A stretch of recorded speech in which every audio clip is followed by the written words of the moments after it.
Welcome back to this week's episode of MVP Real Estate Podcast. We have Lee Nugent here from warm and now safe Florida. So thanks for joining us on the show. Thanks for having me. I appreciate it. And we're catching you after a forced vacation because obviously we had some inclement weather down there. But it sounds like you didn't really get hit too bad. Obviously it's not good, but yeah, thankfully, which I'm from Louisiana, so we're used to seeing some storms come up from the Gulf. This is the closest I've ever been to one. So yeah, after we dealt with a few things, made sure our neighbors and friends were taken care of. We decided to get out for a couple of days and get out of the way of the people trying to work and restore electricity and utilities to the areas. Yeah. This is a sidebar, complete sidebar before we get into what you do in your business. Yeah. We just bought a generator up here to power our trailer, to power our, all of our equipment. So we can hook into our trailer, runs all power and compressed air. Yeah. In Florida and down in the South during hurricane, the tunnel. Do you guys already put in generator hookups for your houses? Is that a standard thing by now? Not necessarily standard. In our community, you would have to actually go in because they don't have natural gas in this subdivision. So we would have to go. Really? So you're all liquid propane down there? No, not in this subdivision. It's all electric. And if we were to do the whole home generator, we would have to actually get a tank, have it buried. It would be like a 250-gallon tank, have it buried in the backyard, piped up to the whole home generator. Or you can just go to Home Depot and get the standard, 240, I think, and run the basics if you need it. But yeah, it's not just the norm right now. But really? I can tell you that thanks to FPL, quick shout out to Florida Power and Light. It was a week ago, and now even the most affected county, I think they're 91% restored. So, that's awesome. Yeah, I know that there's a lot of people down there getting things back up and running. So, it's there's still probably chaos everywhere. But at least bridges are built. I saw that. Power's back up in 4 days. Yeah. That was incredible to build that in 4 days. That's insane. Oh, it took longer than that for the cement to cure, but Right? That's what I thought. But they did a good job. Yeah, desperate measures, Yeah, that's true. I'd love to see the crew that was working on that one. I'm sure it was massive. Yeah. So getting in specifically with what you do, a little bit before we started recording, you are in residential real estate right now, but looking to branch into other things. But if we want to start, talk about where you came from and what led you into that residential real estate stage. Step one, where was your mind or thought process at getting into it? Yeah, it just really depends on how far back you want to go, right? I can tell you about being that young kid and my family. We grew up dirt poor, in rural Louisiana, and there were times we didn't have electricity, and hell, I didn't know we were broke. I just thought everybody randomly lost their electricity because they didn't pay the bill. I didn't really think too much about it until, it was pointed out to me one day. It's like, hey, look, you got poor people shoes. I'm like, yeah, shit, I guess we are broke, right? So we start looking at that. And I apologize to your podcast guests if y'all get offended for language. I cuss a little, so y'all just okay. We're fine. We'll just put a disclaimer, just if you got kids in the car. Yeah, exactly. Watch out, might slip. All that to say, I didn't know what I wanted to do growing up. All I knew was I didn't want to be broke. So throughout my 20s, I just perpetuated the cycle. Like I tell people, my family, my parents especially, worked themselves to early graves. They did everything that they could to provide. They just didn't have the education on finances, on budgeting, and in doing that, because I truly believe that if they knew better, you do better, right? And y'all I apologize in advance if y'all need to cut this out for the dogs. That's vicious guard dogs. We all have dogs here, so don't worry. Okay. So going back to that, throughout my 20s, I didn't really know what I wanted. I just knew that I wanted. And then I met my wife, and she really was where things turned for me, and that maturity started to, well, the maturity with finance and business kicked in. I'm still immature as all get out. But all that to say, we were 35. This was back in 2015. We had decided that I was tired of busting my back for an employer that I just really despised. I mean, that was a big catalyst for me, was realizing, wow, this guy's like Steve Jobs without the talent. I mean, he was that guy that he wanted to motivate with fear and threats that, Okay. you ain't going to have a job if you don't do this. So That works for a little bit, but over the long term, ruling Yeah. with fear just gets old.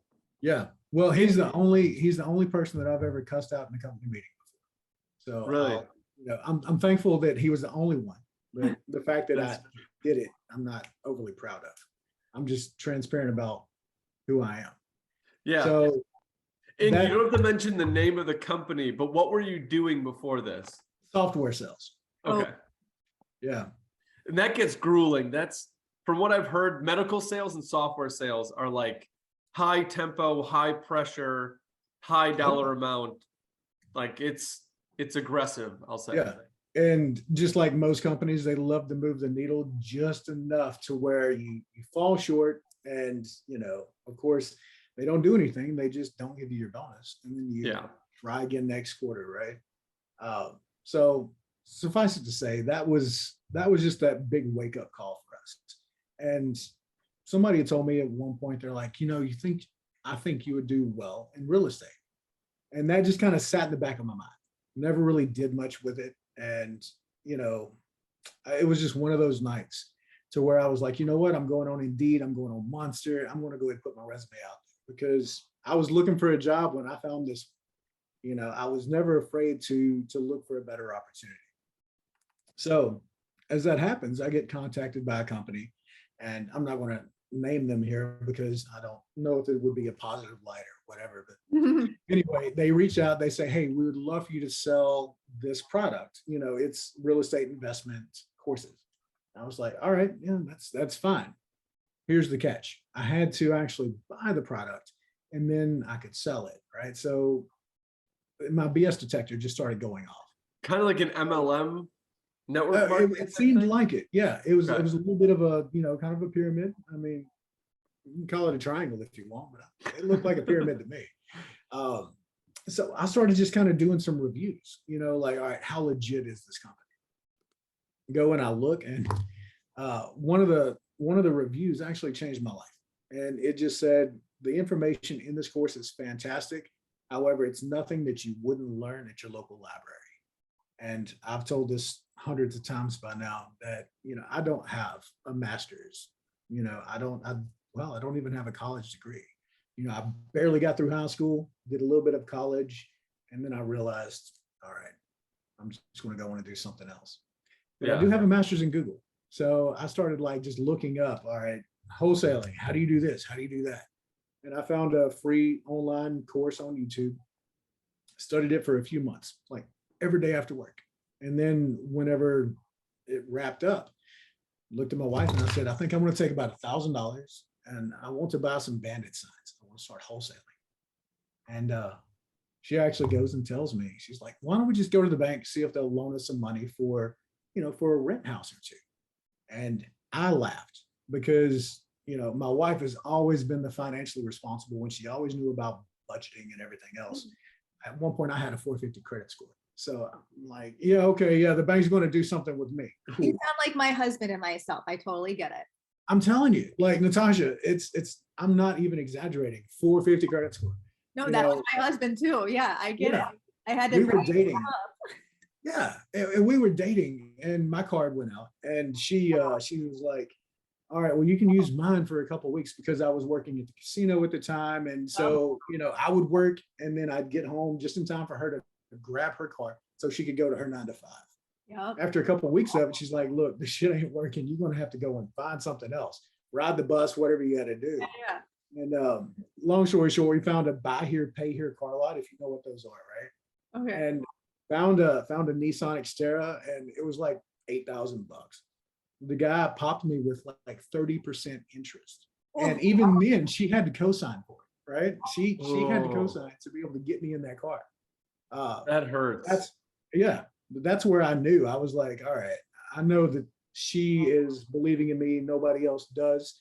So that I'll tie that all together later. But she was the first person Were to you really. married at this point, or did you marry her We'd only immediately been after dating this? for a couple months. Okay. Did you Um, hear immediately? oh, she even I'm saying you she got tells somebody everybody believing in now. you like that. You pop the ring out and you're like, stick by my side. What ring, man? I had to go hit a bubblegum machine if I was going to get a ring. Right? I mean, I don't know how we were able to pull this off. But in looking back, yeah, she the reason why I do everything that I do for her is because she believed in me when nobody else did. But that was just one of the clues as to, how important it is to have somebody that creates that balance.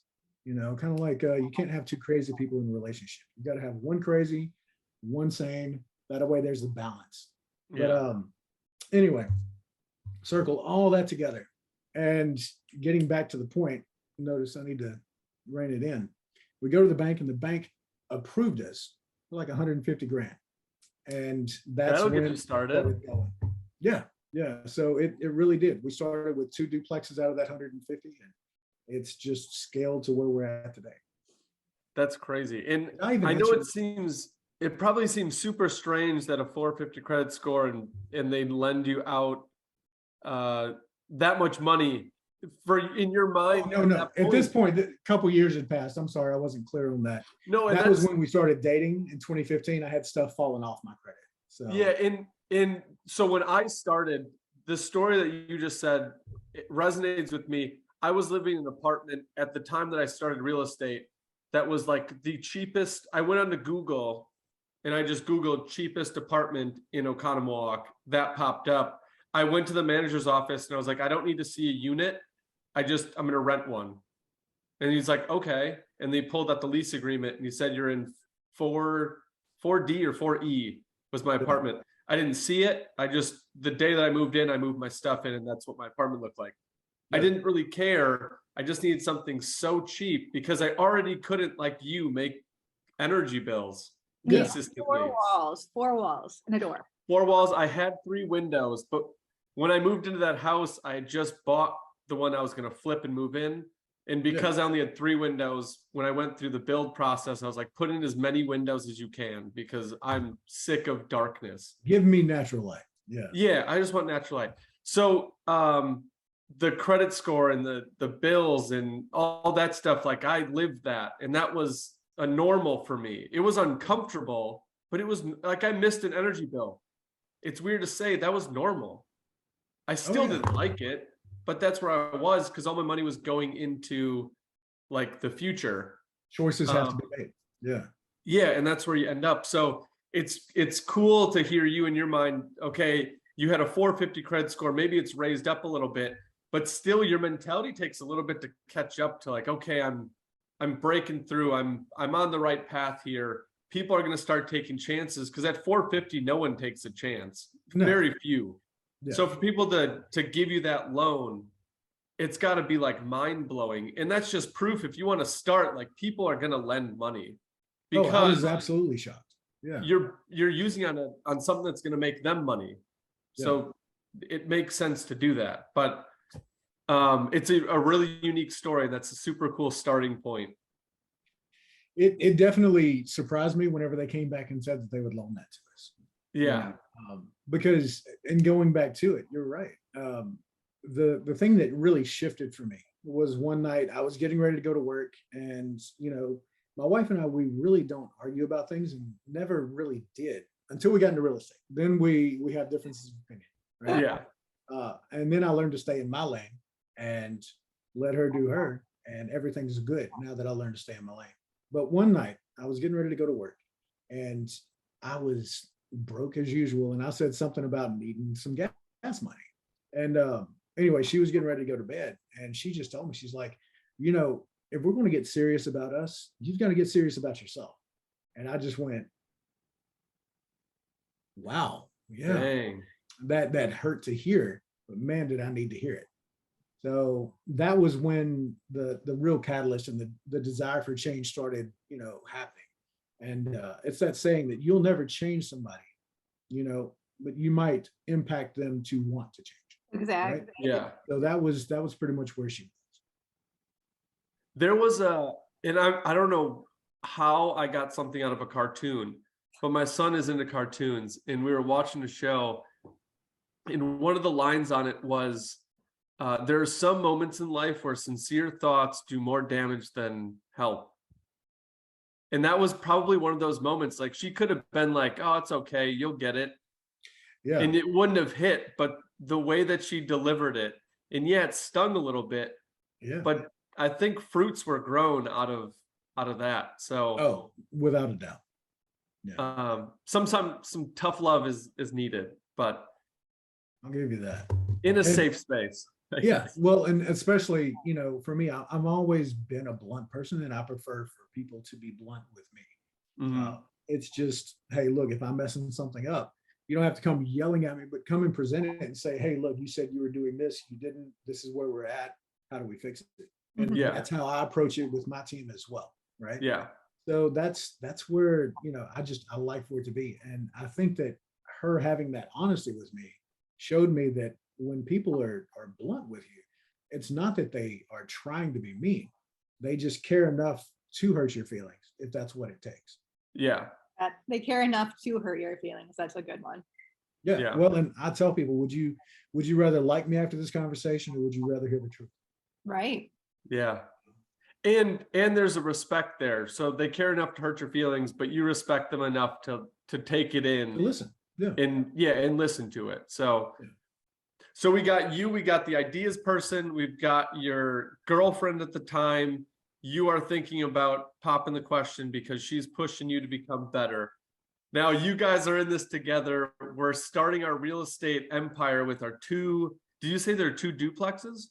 Yeah. Yeah. So that was all, we were dating in 2009. We got married in 2010. Fast forward to 2015, after my mom had a couple-year cancer battle. She passed away. And then after Sorry to that, hear it. thank you. After that, I realized that, my father, he passed away at the age of 54. My mom had passed away at the age of 54. I don't know how long I've got. So that kind of threw me into an early existential crisis. And, I realized it's like, if I don't have a lot of time on this earth, I need to make the most of it. I need to leave as much behind as I could. And especially my biggest goal is providing for my wife in the event that I have an untimely passing, right? And that's kind of what really drove that for me, was to get out there and start, really making money. So Yeah. this is 2015 at this time, just for the timeline establishment. Yeah. But yeah, then we started going for the duplexes. That's awesome. And so you're self-managing those? Yes. They're Yeah. local? They're all in Louisiana. That's Okay. where we had started with those, and then we bought a sixplex right after it, and we bought another single family. And So did you used the money that the bank gave you for down payments for those houses? No. So interesting thing, back in 2015, when we were doing this, if you were able to negotiate your value add or the equity into the deal, the bank would actually just let you purchase so long as you had the spread. If not, they want 20% down. Okay. So we specifically targeted properties to where I felt like the equity was there. So the first one was a duplex. They wanted 50,000 for it. We offered 35,000 and it appraised for 53. So we were able to go to closing, no money out of pocket. We just took over and then That's awesome. brought the rents up and kept going. Then the next duplex, he wanted 93,000. We got under contract at 70. After inspections, I squeezed a little bit more down to 67. And it appraised for 104. We actually got a check at closing from the bank to replace a roof. So that's where we did it. And You're 2 for 2. Yeah, exactly. We had seeded those deals, or that company, with $6,000. That's all we really had to spare to give it a shot. In hindsight, it was reckless. I'll give you that. Yeah. However, we just knew that we can't wait and save, $100,000 to start buying. Yeah. So we were leverage oriented from day one. And then after that second deal, the rules changed. So we could no longer borrow based on that. And I went to my lender and said, hey, if we have to put 20% in on every deal, we're not going to be able to buy anymore. I did inherit some land after my mom passed. It was 20 acres in my hometown. I said, could we secure a line of credit with that land? And then I'll purchase cash and then I'll refinance. Y'all don't have any seasoning requirements. So can we do that? And she just looks at me. She's like, I've never had somebody do this, but let's try it. And I'm not saying that this is a novel thing. It's not like I invented that strategy. You purchase cash, you refinance, not complex. Yep. It's accessing the cash. That's the tricky part, right? So we started with that. And then we found a sixplex off market, negotiated like 75,000 into the deal on that. And then it just started steamrolling. Yeah. And one thing, if you're ever talking with bankers or anything like that, or someone else, one of the legs that you use within your real estate or your business, if someone says like, I haven't had anybody do that, don't feel weird, because people have done it. You're not the first person ever to be doing this. Just go find another banker who's done it or will help you. Because there are some that are like, that's weird, that's confusing, it's out of our little box, I don't want to touch it. So they'll tell you, I've never had anybody do that. But really what they're saying is, I don't want to touch it. That doesn't mean every bank doesn't want to touch it. Go find a bank that will do it. Someone will.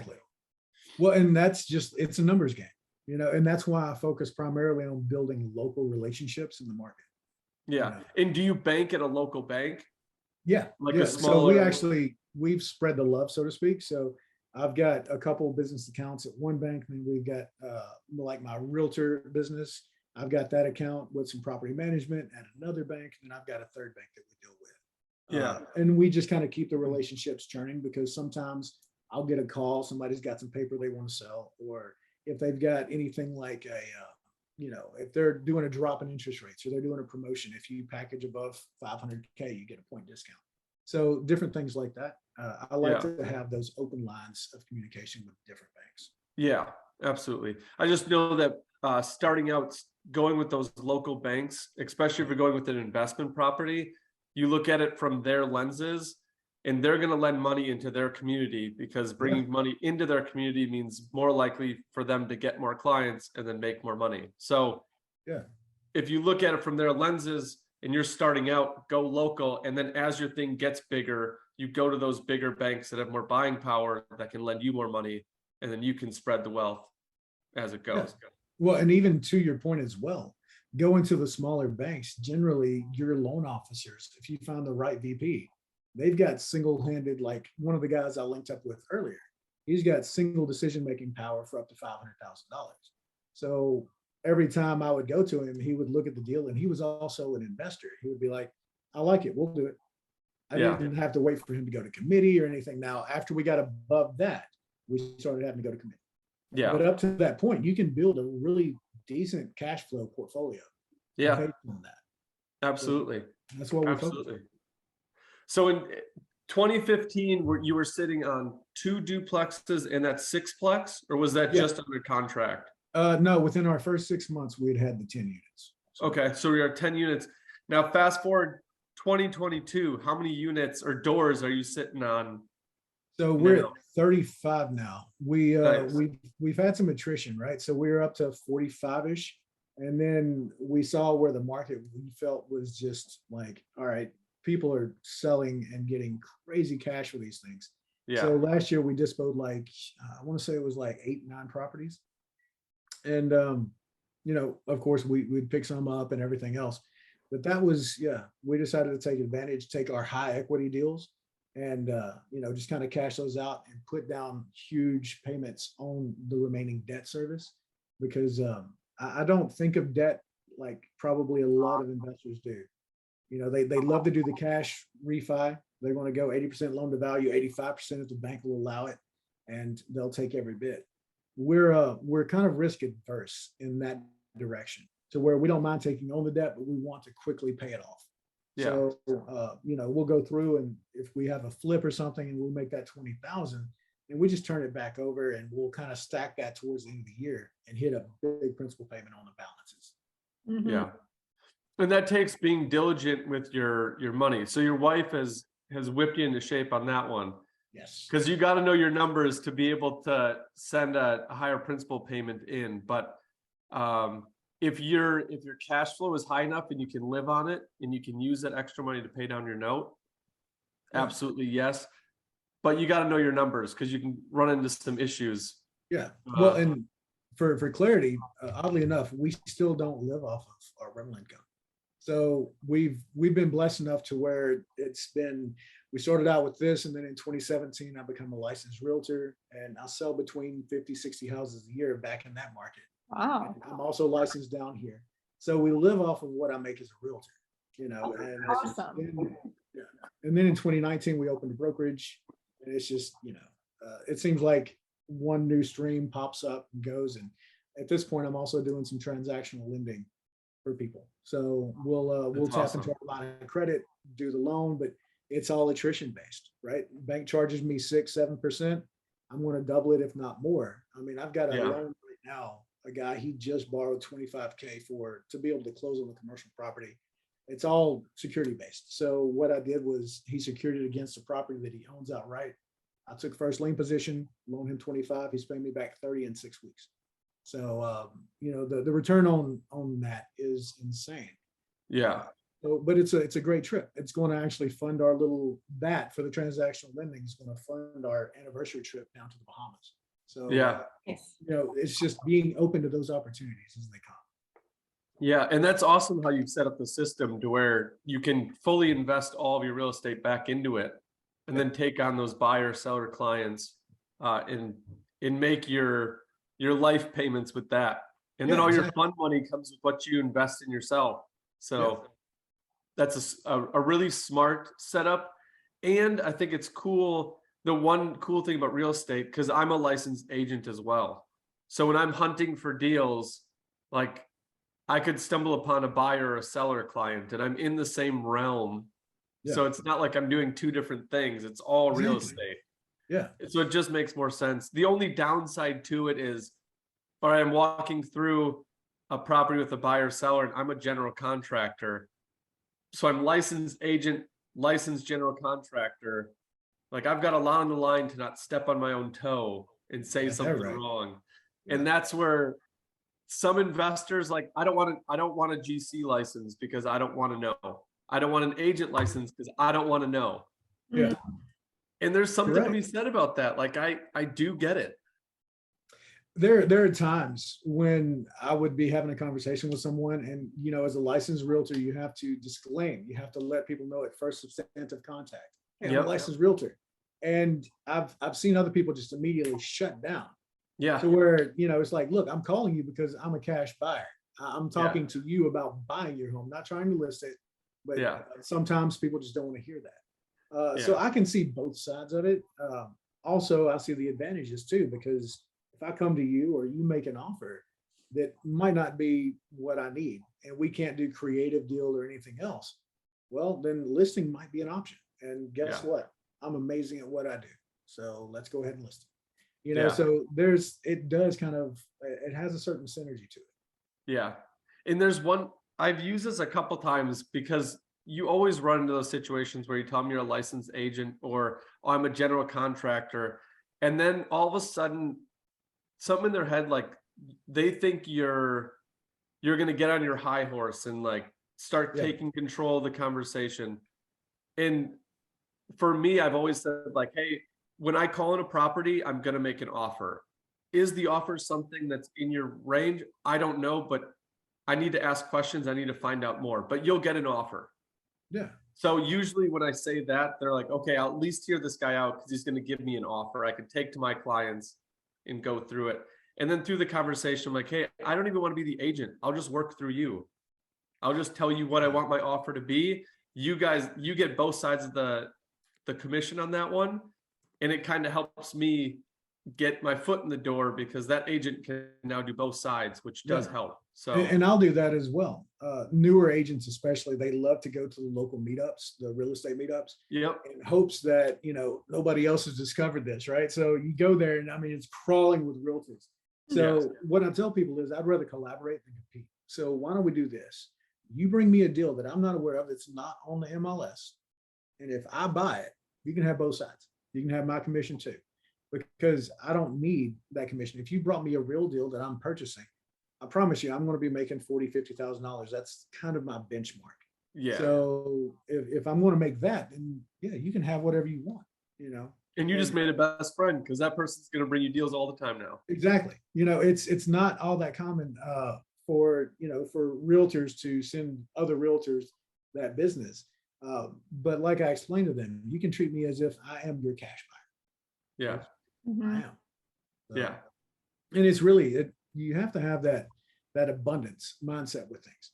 You can't sit here and try to squeeze every penny out of every deal and not leave scraps or food on the table for somebody else. Yeah. So that's why I try to tell people, look, I'm not here to compete with you. I'm Yeah. going to win. It's just a matter of you going to win with me, or are you going to just try to hold me back? So, Yeah. And there's so many I know deals that out sounds there. cocky. I know. What is that? I said, I know that sounds cocky, but I'm just determined. So, No, there's so many deals out there that there's been deals that have been brought to me where I'm like, I'm either not interested or I don't have the capacity to take it. yeah. It could be a great deal. I just either all my money's out in projects and I can't buy it, and I'll send it to somebody else. Like I have Yeah. no problem with one of my friends or someone that I'm quote unquote competing with buying a property. Hopefully you improve it and it helps my properties on the block. I don't like, And then there might be a time when they have the same bandwidth issue, right? And then Yeah. they might kick it back to you. They're going to remember, oh yeah, well, you know, Marcus sent me this deal, so I'm going to go ahead and make sure that he gets something back. yeah, It's just that reciprocity. Whenever it kicks in and you really have the people around you that do that, man, it's yeah. And that's something that was super interesting with real estate for me, because in the sales jobs that I was in before, there was no like, goodwill, I'll call it. This Yeah. was my territory. These are my accounts. Don't touch them. Don't talk to them. yeah. These are mine. If there's a hiccup in sales, I'm going to fight for my commission. And it was like, oh my, It there's wasn't so many collaborative of at all. these out there. Yeah. And I mean, you really, I did notice that whenever I was in software sales and everything else, everybody wants you to do bad, or everybody wants you to do well, just not better than that. Yes. Oh yeah. And this, even when you go to those meetups, everybody's like happy for other people's successes. And usually the people that aren't around very long. Yeah. You're right. Yeah. We kind I of mean, phase them out, I guess. well, But it's and hard to work without a team. Yeah. If you don't have a wholesaler or a buyer bringing you deals, or an agent bringing you deals, and you have to spend your time hunting for deals, you don't have time to like process the deals or Yeah. build them to be better and put the equity in. And there's just so many steps that you need other people to help you. And if you're in the scarcity mindset, you just seclude yourself. You don't have enough bandwidth Really to do do. it. And you know, that's one of the things that, you know, a lot of people, they'll have the conversation with me because they start talking about investing, and you know, we've had those conversations. They're like, how did you do all that yourself? And I said, well, regrettably, I think I could have done a lot more if I would have found a team. You know, Mhm. one of the things that in getting started, I noticed quick that there are a number of snakes in that business, right? So if you want to talk about a deal, you better have it under contract before you give out the address, because back in, you know, in the market that I'm used to, if they heard that address, and it's happened to me a couple of times, they would go around, supersede you, and cut you out.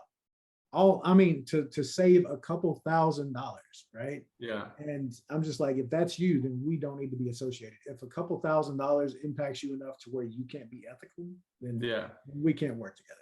Yeah. Now, had I known what I know now, looking back, you know, like right now, I'm teaming up with a guy in the self-storage space. We did a couple site visits yesterday, and the guy really comes from contribution.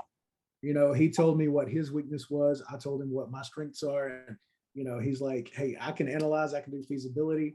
Raising the funds isn't something I'm comfortable with. I said, hey, I can raise funds. Analyzing a deal like this and making sure that it's feasible isn't something that I'm comfortable with. So, you know, we really just kind of met, talked, and our goals aligned. And that's what I love, is to find the other people that you can grow with. And before then, it was just my wife and I. We were just, well, and my business partner, Matt, who was our realtor when we started. He was the only other one that we could really feel like we trusted, you know, getting out there, because Well, he always did right by us.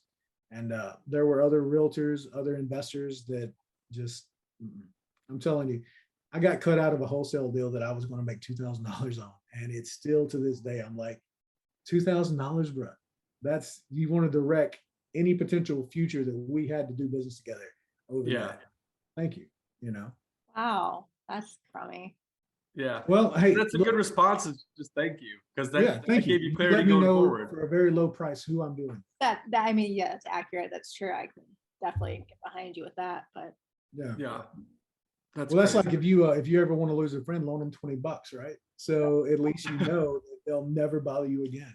So oh, yeah. Man, yeah, and sometimes you gotta learn the hard way, and you do. sometimes it's not as fun, but And the hard part is not becoming jaded or cynical about it. yeah, You know?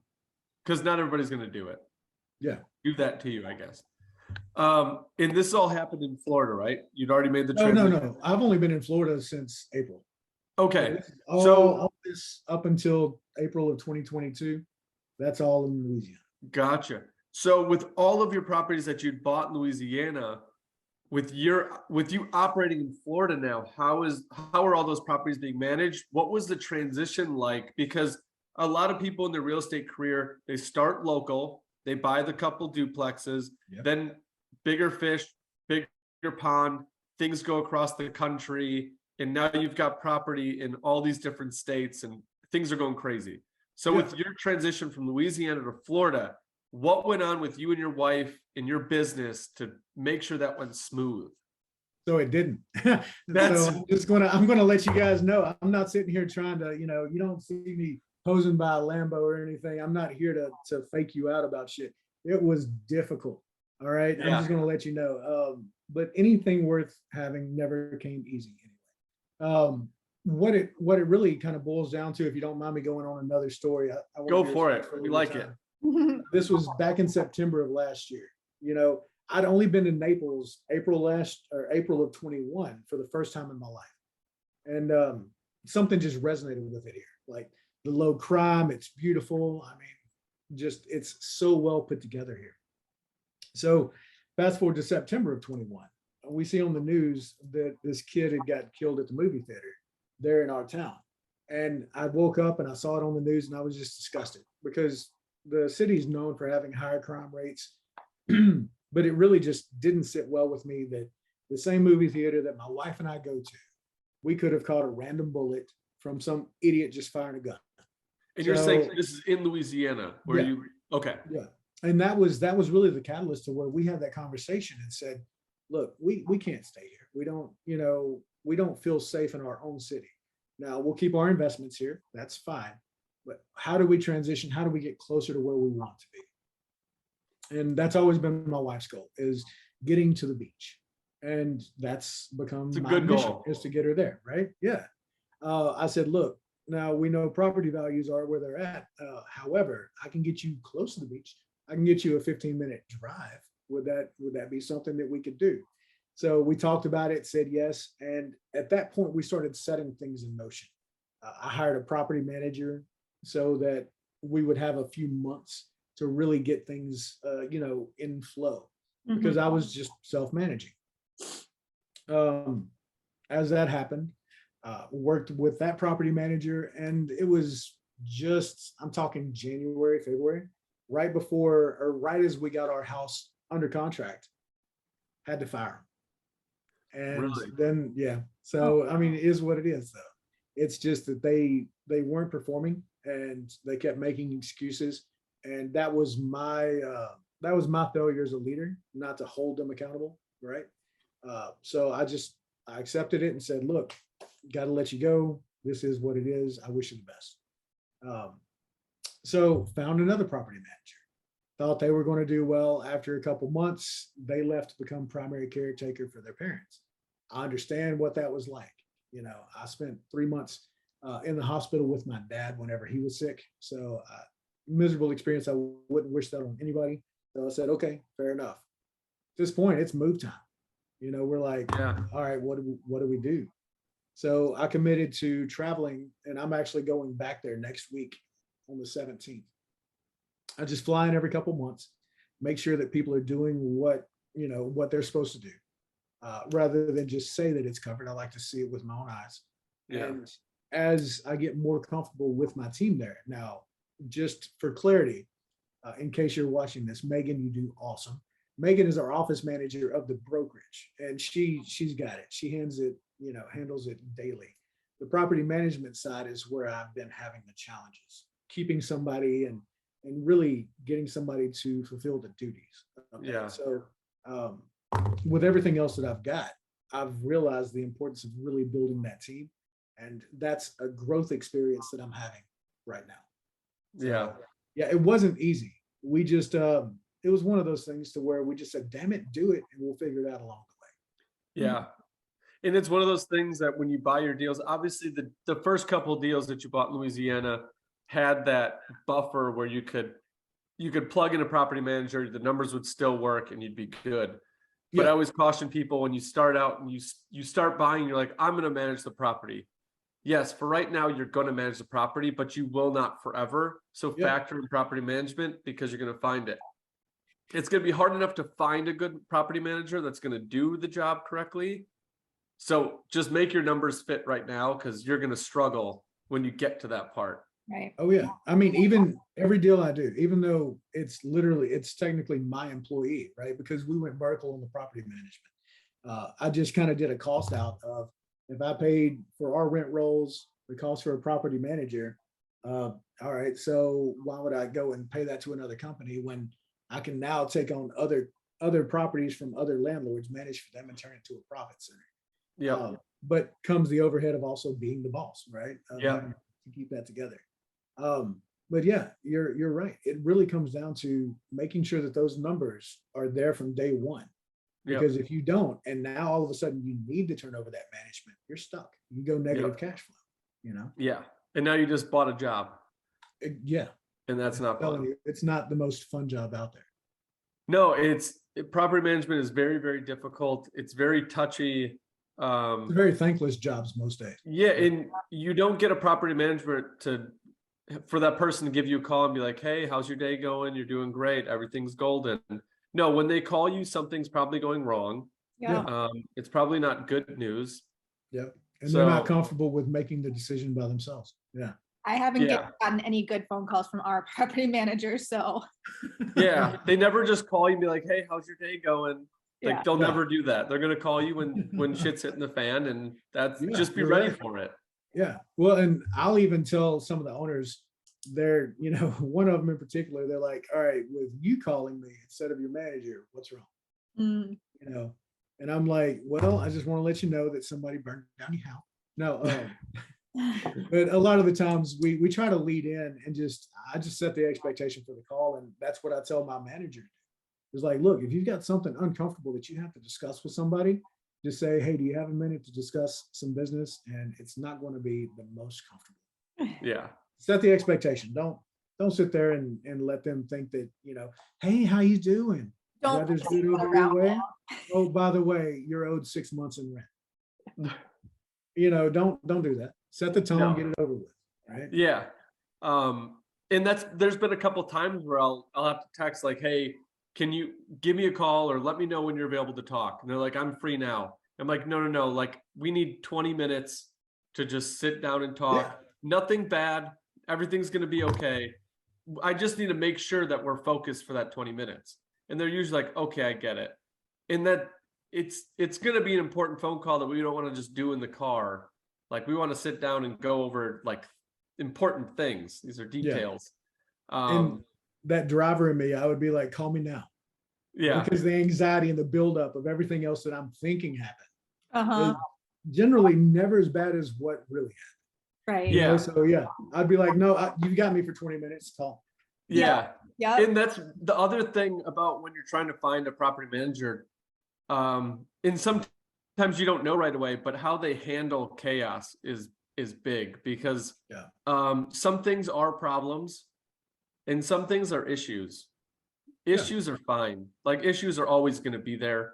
But if you got a property manager that's going to freak out over issues, like you're in for a long journey. Oh yeah. There's some problems that, what is that? if you make it dramatic, like, can you believe they got loud and they hung up with me? I'm like, Okay. Yeah. all right. So does that really bother you? You know, I Yeah. mean, look, well, I'm a little bit different. I was, I worked in the casino for a while. I've had drunks standing like, 3 inches from my face, spewing alcohol, as they talk down to me. So, and I had to Yeah. stand there with a smile on my face. Mhm. So I'm a little bit more conditioned to, to Yeah. deal with those Oh, I didn't situations. even think about the conditioning in that one. I was a bartender and a bar manager for a Yeah, little you bit. get it. So Yeah. maybe that's why I'm fine talking to people about it. Yeah, I think that we have a certain, we've been desensitized to a point, Yeah. I'm just gonna chalk that up to living in New York for like 5 years. That is real. That is real. Yeah. There's no patience in New York. You just got to go get what you Right. want. Dude, down here in Naples, there's a lot of people from New York that Yes, used to there go are. to Miami, right? But they're coming over here. A Yep. lot of East Coast people. Yep. And I don't want to say this, but well, I do want to say it. I kind of consider a lot of them like M&Ms, right? So they've got this real tough outer shell. Oh And yeah. then whenever you crunch through it, they're the sweetest people. Oh my God. But I'm telling you, it's just being that, having to get through that immediate, like, what do you want? Mm-hmm. And you hear the country accent in me, right? Yeah. So that's not naturally the best mesh. Yeah. I speak slow, think fast, but I speak slow. They think and speak fast. Yes. So a lot of the times they can be a little frustrated with it, but once I do get through that part, sweetest people. I like Yeah. that in M&M. Tough outer Yeah. shell, but nice, like in Oh hug. yeah. Yeah. And they'll tell you where to get a really good cup of coffee. So there's that. They will. And I've been asking a number of them. So where do we get a good slice around here? Yeah. So, Or bagels. yeah. Bagels too. They love their bagels. All right. Love I'll their put that down bagels. too. So you get with some New York Jews. Yeah. Well, and I'm Um, telling you, like, there's so many people just up here from New York. I'm like, I don't even know what background you have or anything. I'm just going to treat you all the same. And if you like me, cool. And if not, cool. Yeah. I got to experience Florida. I've been down there like 3 or 4 times. The last time I was down there was for spring training. So I went with my buddy who just got drafted with the Yankees, and we went around and toured all the stadiums. But Oh, it yeah. was amazing. The following from the Northeast would come down to Yankee Stadium down in, is that Naples where the Yankees spring training is? Oh, is don't that even get me Tampa? the line. Yeah. I think it might be Tampa. But then Tampa would make more sense. Yeah. little Fenway's down there as well. So Boston's coming down. Jesus. It's really cool how strong a following and Yeah. how passionate they are for their sports that they will actually, now there's snowbirds in there, but will actually follow their teams Yeah. and bring the culture down. Like little Fenway is Boston in the middle of Florida. Jason. Now I've got to look it up. So Yeah, all of the vendors they bring down from Boston, so they've got the accent. They push the culture in Little Fen. It's super cool. Jason wants to go down to Little Fenway so bad. He's the biggest Red Sox fan, and I am not. That's gross. I'm sorry to hear that. I know. I could do the Yankees or the Orioles, but not the Red Sox. Oh. and see, that's actually one sport that I need to learn more about. I've never taken any interest in baseball until I met a guy that owns a minor league team. And he was like, "Oh, we got to get you up to a game." I'm like, "Let me look up the rules first, Yeah. so I can, know what I'm doing."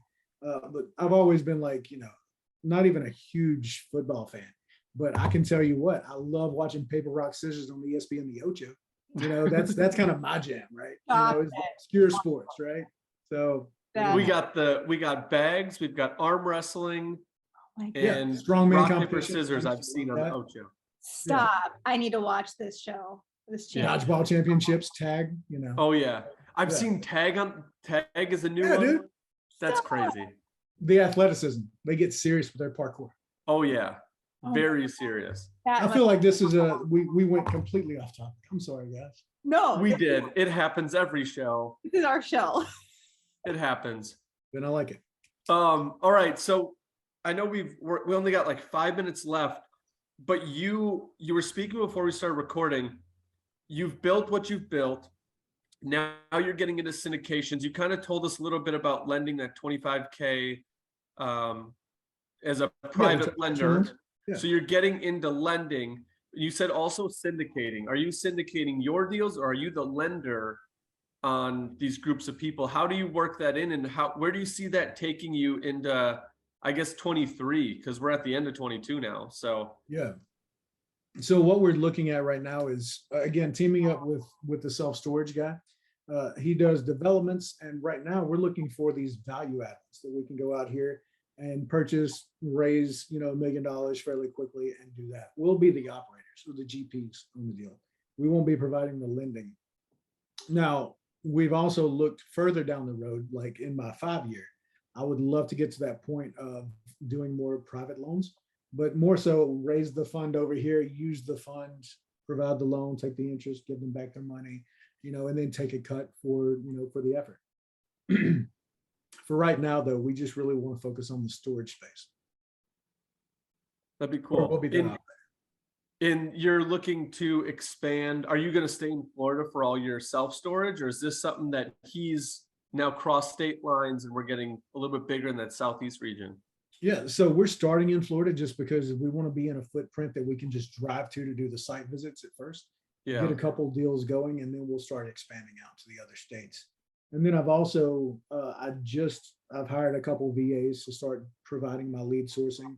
And then I went as far as right now I'm recruiting some acquisition specialists. So I'm looking for about 4 or 5 acquisition specialists that can start taking and really driving some of these residential leads that I'm doing as well. I've got a VA for commercial. I've got another one for res. And as they do the res, those deals, I want them out there taking the photos, getting the info so that we can go into contract and either purchase, in which, they can assign to us for a fee, or we'll JV, stuff like that. Yeah. And you've learned from the past, and now you're putting all of your effort into your team and building your team to help you, Yeah. I guess, speed up and make things quicker and quicker. Yeah. As you've got the capital now built up with all the equity. Yeah, you could say I want a team, but I'm really working to recruit an army. I want those people that are out there. I plan to surround myself with hungry individuals. Yeah. That they know that they want a better life. They just don't necessarily know how to get it. And Yeah. If we can align and iron sharpens iron, then fantastic. And I don't know what book it was, but I was reading, and it was one of those like self-help books and be an entrepreneur and Oh yeah, do your own path. And I love those books because they resonate with me. But in that book, they also talked about how like some people aren't geared to be the entrepreneur. They are not geared to be the one that makes all the calls, that does all the things, that goes out on late night calls and takes on that burden. But they had coined in that book an intrapreneur. So the entrepreneur is the one that starts the whole ball of wax. The intrapreneur is the person that's put in place underneath the entrepreneur to head a department. So maybe they don't want to create a company and run the marketing, but you are putting that person in place. Hey, you are in charge of marketing. This is your baby. You need to treat it as your company and take this, like create the legs and create the team within marketing. Treat it as your own, but you're a little subsect within the whole big ball that we have going on. And that intrapreneur really like resonated with me. So the people I'm putting in, I try to put in, hey, this is the position down the road. Like when we develop, this is where I want you. So you are moving up and you have to see the bigger picture. So the decisions you're making now need to be projected as we grow, because you're now going to have to manage all of that. And is that the direction you want to go? Because you are the head of this department. So for me, it's more so, and I heard Brandon Turner. I'm sure you guys know who that is. Yeah. So I heard him say this, and that's what really kind of gave me that resonating, like, wow, okay, I can do this. Is I'd been stuck in analysis paralysis for a while. And then he said, I realized that I'm the visionary, and I need implementers. Great at being a visionary, not so great at being an implementer.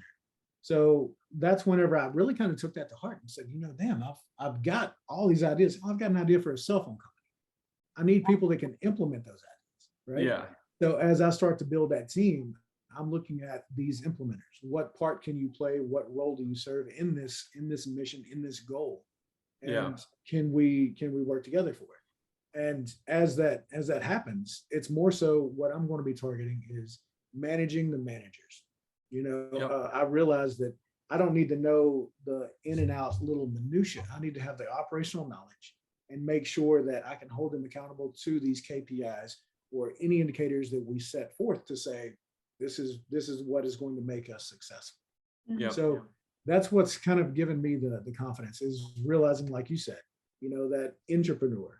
I know that I'm not afraid to go out here and start something, but I need the people that can provide the follow-up and ensure that it continues to operate. Yeah.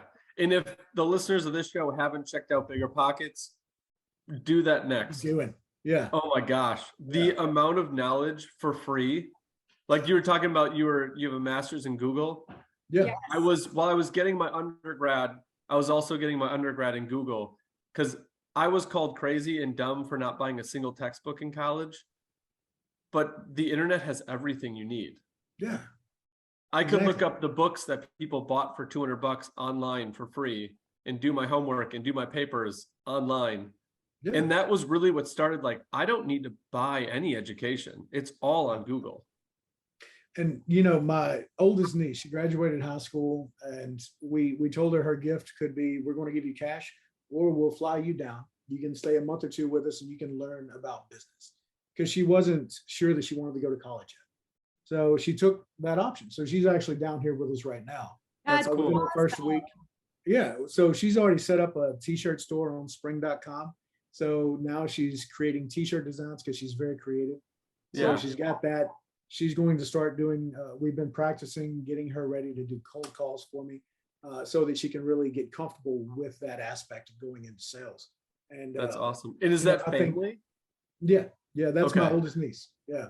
Okay. So, Ooh, does a niece fall under the tax-free family employment realm? oh, I'm not really sure. I don't know if She's that's just 1099. kids. So what's that? I don't know if that's just kids and siblings. I don't know where the line Yeah. cuts off. Yeah, I'm not sure. I told her she's going to be a 1099 employee anyway. I was gonna say, just pay her under the table or something. Yeah, well, she got here, and one of the first books I pointed over there, I said, okay, look over there, top shelf, Rich Dad Poor Dad, get it. And every day I want you to at least get one chapter out, and I want a summary of it. Yeah. And that's really kind of been that education. So Rich Dad Poor Dad, Richest Man in Babylon, Atomic Habits, Think and Grow Rich. And right now she's Man. on 48 Laws of Power. I So, hated The Richest Man in Babylon, Oh, but she did my too. hate for it, and my love for it are equal. That Yeah. book was so frustrating, Yeah. because at the end I was like, are you kidding me? That was it. But I get it. I 100% get it. Well, and that's where, I want her to really kind of take that knowledge home. And like I explained to her, I would still go on like what you've done, right? So there's these sites that have the free college courses. I mean, you can take classes from Harvard, you can take MIT computing classes, Yeah. for free. So don't be afraid to be curious, Yeah. get out there and learn whatever it is you're passionate about. Yeah. Rich Dad, Poor Dad was number 2 book on my list. Subtle Art of Not Giving a Fuck was number 1. Yes. That was my yes. number 1 book getting into starting my own company, was that Rich Dad, Poor Dad. And then my dad actually had read Rich Dad, Poor Dad, and he had bought in the game that came with it. Yeah. Cash flow. Yeah. Yep, Cash Flow. And me and my son had played it once, then we moved, and I don't know where it went, but that game was really fun for educational and to keep them interested. Yeah. It's I basically know Monopoly with not with with the everything Monopoly else. twist to it, I guess. A friend of mine, she actually runs a RIA down in New Orleans, and they have cash flow game nights. So they'll get together. And Oh, do it. really? Yeah. It's a really good way to get your mind working in that system. About being creative. Yeah. And that's really what it takes. Yep, which is cool. Well, we are out of time, Yeah. but man, I appreciated the knowledge. We will definitely try to get you back on, because I want to see where this syndication takes you. Mhm. I'm definitely seeing, and I want to see some big things out of this next chapter that you got rolling, because Thank you. obviously everybody's business that we have on, there's some people that are happy with where they're at. There's some people that are building, but no matter what direction you take,